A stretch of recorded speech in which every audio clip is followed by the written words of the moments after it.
अम्मा किसके घर जाएगी? तीनों बेटों और बेटी के चेहरे पर एक ही सवाल था। वैसे सब के सब 1 घंटे से अस्पताल के बरामदे में टहल टहल कर इस सवाल का जवाब सोच रहे थे। मेरा ख्याल है राजेश भैया सबसे बड़े हैं, इसलिए उनका कर्तव्य है कि वह अम्मा को अपने घर ले जाएं। छोटी बहन प्रीति ने भाई को देखते हुए कहा। बड़े भाई ने एक नज़र अपनी पत्नी की ओर देखा और कहा, मुझे पता है मेरा कर्तव्य है कि मैं माँ को अपने साथ ले जाऊं, लेकिन तुम जानते हो मैं और मेरी पत्नी हम दोनों जॉब करते हैं और अम्मा की देखभाल के लिए सारा दिन किसी न किसी को तो रहना होगा, जो हम नहीं कर सकते। लेकिन बहना, तुम तो सारा दिन अपने घर में ही रहती हो। मेरे ख्याल से तुम अम्मा का खूब ख्याल रख सकती हो। पैसों की चिंता ना करो, जितने पैसे लगेंगे मैं देने के लिए तैयार हूँ।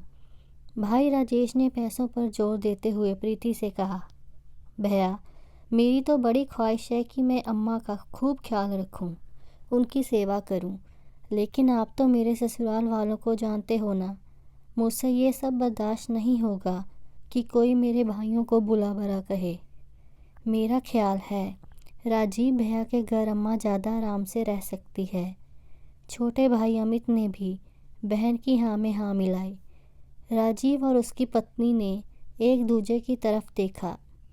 ऐसा लग रहा था जैसे वह आंखों ही आंखों में एक दूजे से कुछ कह रहे हों। उसके बाद राजीव ने कहा, तुम सब तो जानते हो ना, हमारे घर में माँ का दिल नहीं लगता। वह तो हमारे घर 2 दिन से ज़्यादा रहती भी नहीं है, तो क्या होगा, अम्मा को कौन घर ले जाएगा? प्रीति ने अपने छोटे भाई अमित को देखते हुए कहा, अरे तुम सब तो मुझे देखो ही नहीं, मेरा तो घर भी बहुत छोटा है और वेतन भी बहुत कम है। मेरी तो मजबूरी है, मैं अम्मा को अपने साथ नहीं रख सकता। अमित ने अपने हाथ खड़े कर दिए। तो फिर अम्मा किसके घर जाएगी? सभी लोग इसी सोच में गुम थे। क्या आप सब वार्ड नंबर 4 की पेशेंट के रिश्तेदार हैं? नर्स ने बाहर आते हुए पूछा।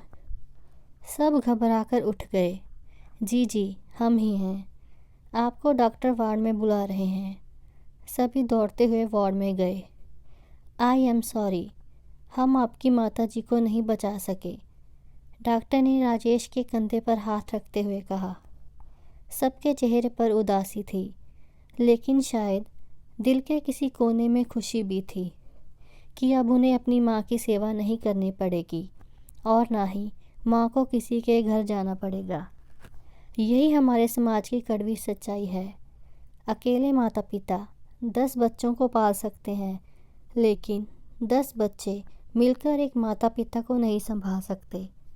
अपने माता पिता की सेवा करें और उन्हें प्यार करें, तभी आपके बच्चे भी आपकी सेवा करेंगे और आपसे प्यार करेंगे। तो ये थी आज की कहानी। अगर कहानी अच्छी लगी हो तो पेज को लाइक, शेयर, कमेंट और सब्सक्राइब करना मत भूलिएगा।